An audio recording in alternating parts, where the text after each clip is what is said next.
You've got a problem. It's all the time you have left this evening. Oh, here we are. We talked over to Greta Van Susteren. Greta's here to go on the record. Good evening, Greta.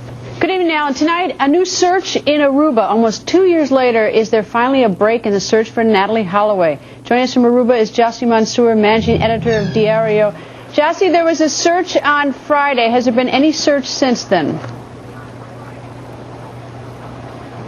No, there hasn't. They searched the house on 2 days continuously. They were at behind the lighthouse for about half an hour or so, but there hasn't been any more. And remember, we are in two straight holidays in Aruba. The Queen's birthday today, and tomorrow is Labor Day.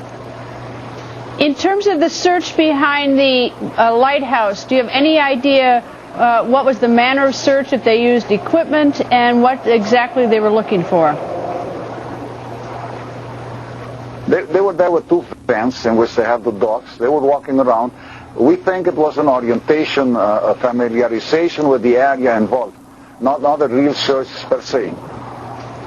The search at the home of Joran van der Sloot and his family, was that done because there was a tip, or is it because the Dutch investigators wanted to be complete?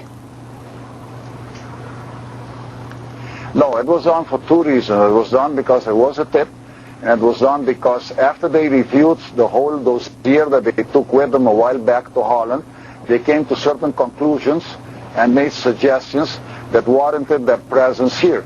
And they came and they went directly to the house of Paulus van der Sloot and made that search. So they are here for a specific purpose. They're looking for something specific. Do you know what it is that they're looking for specifically? You know, we don't know for certain, but we have received some kind of information that they may be looking for some kind of evidence to back up their conclusions and to try to find out if Natalie was ever on the premises there, on the grounds or on the house of Paul van der Sloot. Because remember, the apartment was totally searched last time, but not with specialized equipment, just normally searched.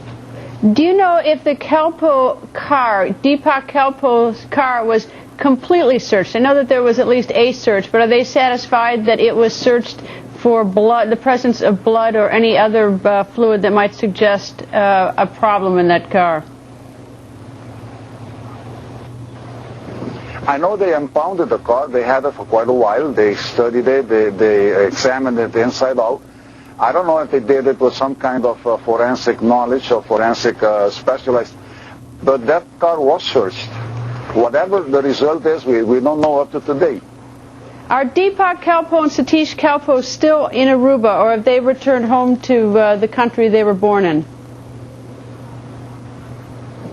No, man. They're still in Aruba. Deepak is still working at that cyberspace cafe.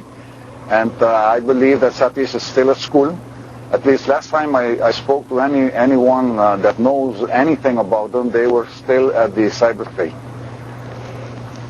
Jussi, are you satisfied? And you're pretty got a lot of savvy there. You know a lot that's going on in Aruba. Are you satisfied that everybody who should have been interviewed, including anybody present on that beach that night that she disappeared, that each person has been interviewed? I think they have, Greta, in the sense that there are only 3 suspects that have ever come up in this case. 3 of them, and all 3 were interrogated, they were detained, they were arrested, they were released, but I haven't heard of any other suspect that has come forth that has either seen or was with Natalie at any time during the day that she disappeared. I mean, she disappeared while in the company of these 3 persons. All right, let me throw a wild one at you. Is there any relative of anyone who was working at the police force who resided or spent a lot of time on the beach near the Marriott, who had a shady background, who was hung out about the time that Natalie disappeared? Well, we hear rumors to that effect, but nothing concrete. We hear that there were people there. There was a beach bum there. There was someone else there that was on drugs at some time or another. But nothing that we can really hold on to, no. Someone related to someone high up in the police force? Perhaps there is. Perhaps there was one of them that may have been selling drugs, for example, to tourists. We've heard rumors to that effect, but nothing that we can speak of, because we are used to confirming our news before we say it, no? So we can't really confirm anything to that effect.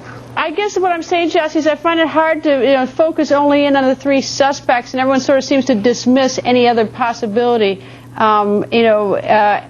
And that's, I guess, what I'm curious about, because when we were there, we had our ear to the ground, and we heard some wild things about investigative leads that weren't followed up on, Jesse.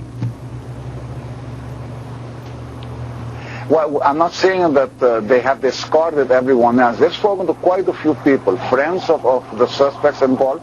They've spoken to people that were on the beach that night, beach bums that they know were always present there, that walk up and down the place with nothing to do. Other people that reportedly sell drugs to people. But we haven't heard from the authorities anything more concrete than that. All right, Jesse. Thank you, sir. They have